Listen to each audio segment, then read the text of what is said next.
코로나19가 인간 세상을 들었다 놨다 격화하는 미중 갈등이 불확실성의 강도를 키우고 있다.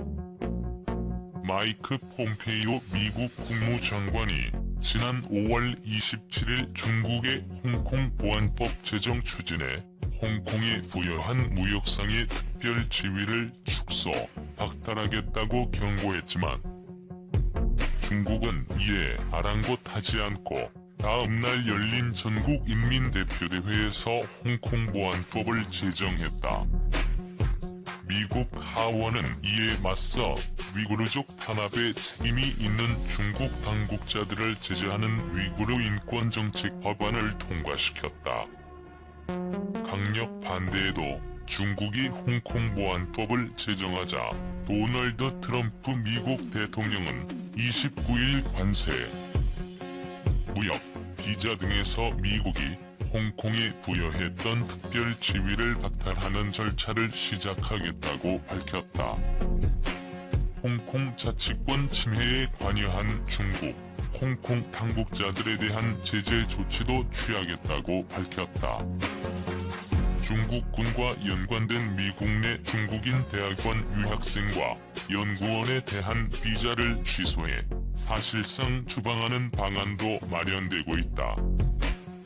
2018년 7월 도널드 트럼프 미국 대통령의 관세 폭탄 투하로 시작한 미중 갈등이 경제를 넘어 과학기술, 정치, 군사를 아우르는 전면적인 경쟁 양상으로 확대된 것이다. 지난해 12월 무역협상 1단계 합의로 잦아드는 듯했던 양국의 신경전이 트럼프의 코로나19 중국 책임론 제기와 홍콩 보안법 통과로 전례 없는 강도로 거칠어지고 있다.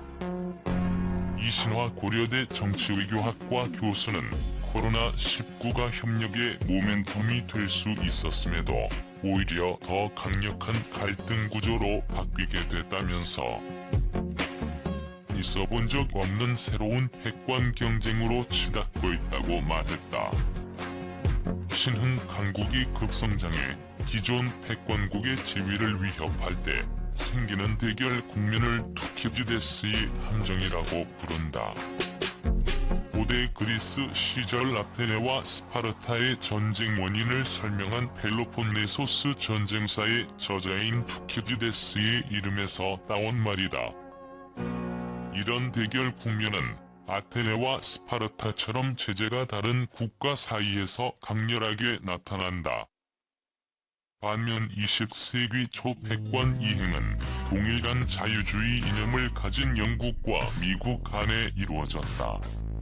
제1차 세계대전으로 힘을 소진한 영국을 대신해 미국은 패권국이 됐다. 그러나 미국은 고립주의를 택해 자유무역과 같은 옛 영국이 담당했던 글로벌 공공재를 제공하는 역할을 다하지 않았다. 그래서 결국 대공황과 제2차 세계대전의 한 원인을 제공했다. 여기서 새로 패권국이 된 국가가 능력은 이때 글로벌 질서를 구축하려는 의지가 부족해 위기가 발생한다는 캔들버거 함정이란 개념이 나왔다.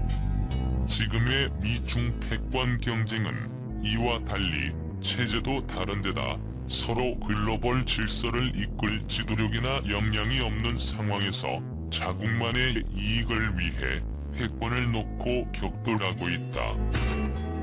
이신화 교수는 중국이 경제면에서는 굉장한 힘을 갖게 됐지만 호감도나 매력 같은 소프트 파워의 측면에선 오히려 많이 힘을 잃고 있는 상황이라고 말했다.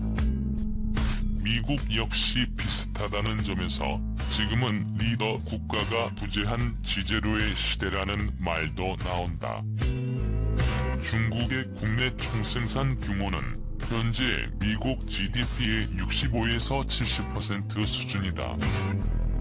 지금의 추세라면 향후 5에서 10년 이내에 중국이 GDP 규모 면에서 미국을 앞지를 것으로 예상된다. 지금이 아니면 중국을 견제할 기회는 다시 오지 않는다는 미국의 다급함과 관세와 수입 물량 등 숫자에서는 양보해도 국가 주도의 사회주의 경제 체제를 흔드는 요구엔 절대 응하지 않겠다는 중국의 결기가 곳곳에서 충돌하면서 세계 각국의 불안감을 안기고 있다. 한국으로선 코로나19와 경제, 정치적으로 의존도가 큰 양국 사이의 갈등이 야기한 복합적 위기를 헤쳐가야 하는 어려움을 안게 됐다. 미중 갈등은 단순한 무역 불균형이 원인이 아니라 패권 경쟁이라는 점에서 오는 11월 미국 대선의 결과와 상관없이 장기간 지속될 것으로 보인다. 배구열 연세대 정치외교학과 교수는 미중 갈등은 문지방을 넘어 다시 돌이키기 어려운 상황으로 가고 있다면서 헤게모니 이동은 피할 수 없어 보이나 중국 입장에선 5에서 10년 후에 왔으면 하는 충돌이 예상보다 빠르게 왔다고 말했다. 배구열 교수는 트럼프 정부가 지난 5월 21일 발표한 대중국 전략 보고서에 대해 민주당이 전혀 비판하고 있지 않다는 점에서 중국을 글로벌 차원의 경쟁 상대로 보는 인식은 초당적인 합의를 이룬 것이라며 미국은 패권 유지를 위해 자기 살을 베어낼 준비가 되어 있다고 선언한 것이라고 말했다. 패권 국가 지위를 유지해 얻을 수 있는 장기적 이익을 위해 중단기적인 경제적 타격은 감수한다는 일견 모순적이고 역설적인 태도가 보인다고 설명했다.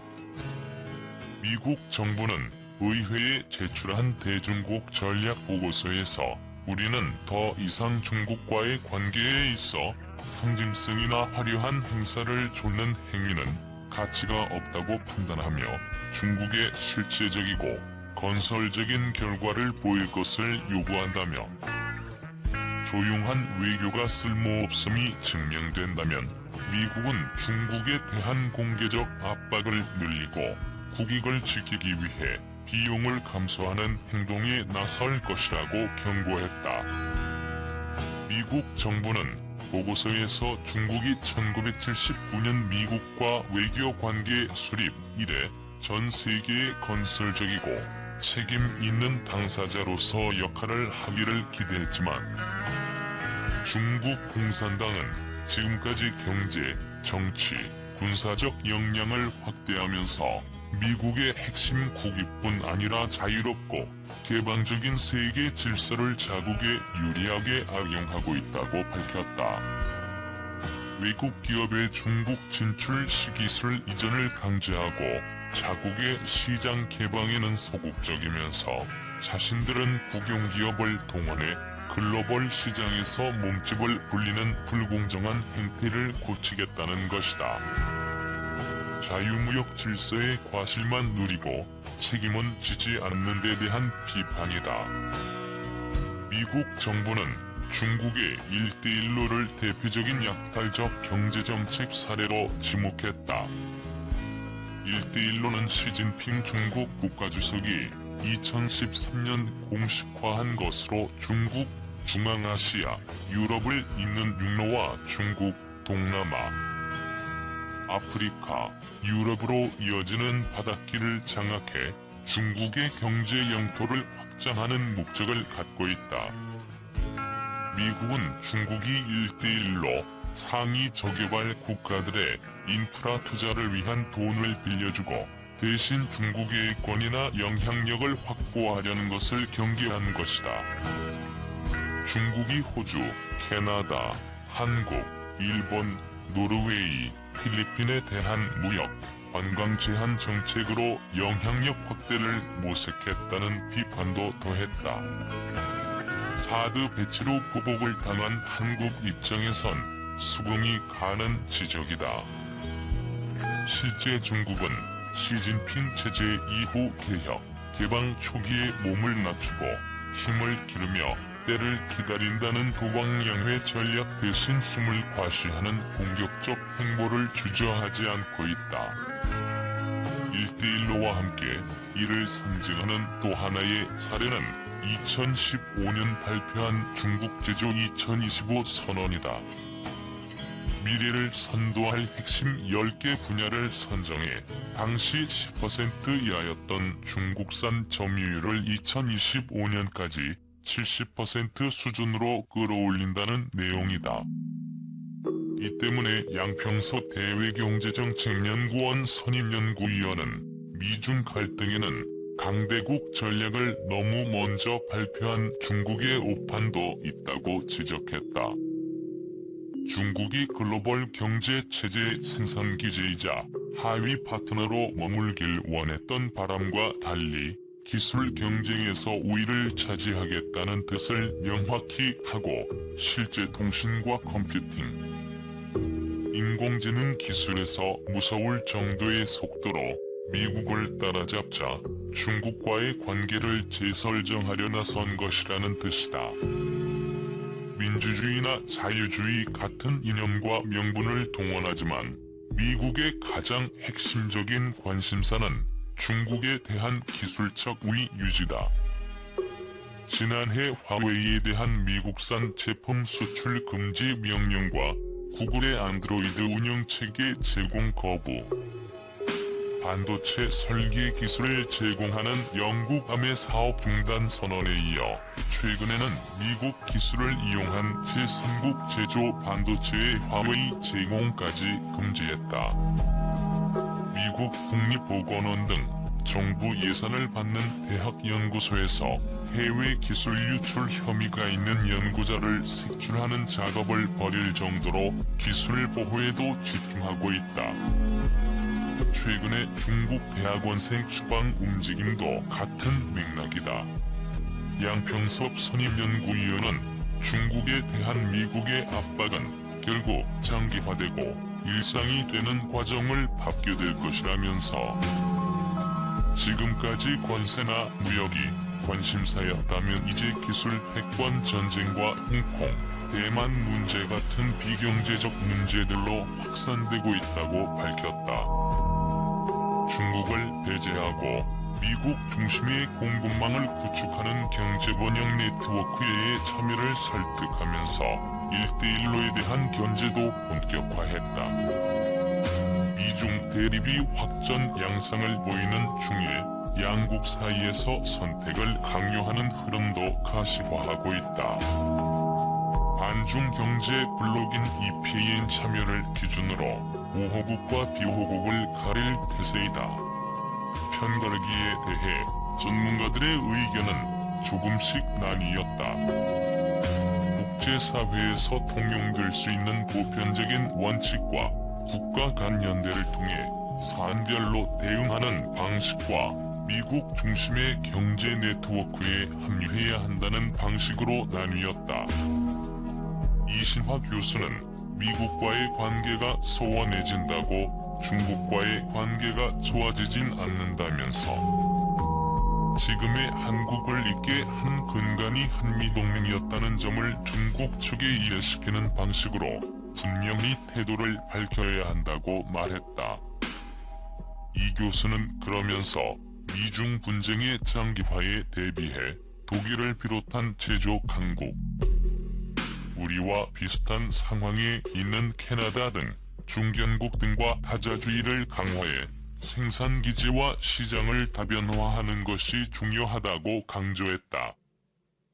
성태윤 연세대 경제학부 교수도 미국은 중국의 협조적인 국가와 기업을 배제하는 것도 고려하고 있다는 점에서 우리 입장에서는 불가피하게 미국 중심의 네트워크에 편입될 수밖에 없다면서 중국과의 관계를 끊는 것이 아니라 추가적인 협력체제 구축에는 유의해야 한다고 말했다. 반면 안유화 성균관대 중국대학원 교수는 글로벌 보편 가치를 원칙으로 삼아 대응해야 한다고 말했다.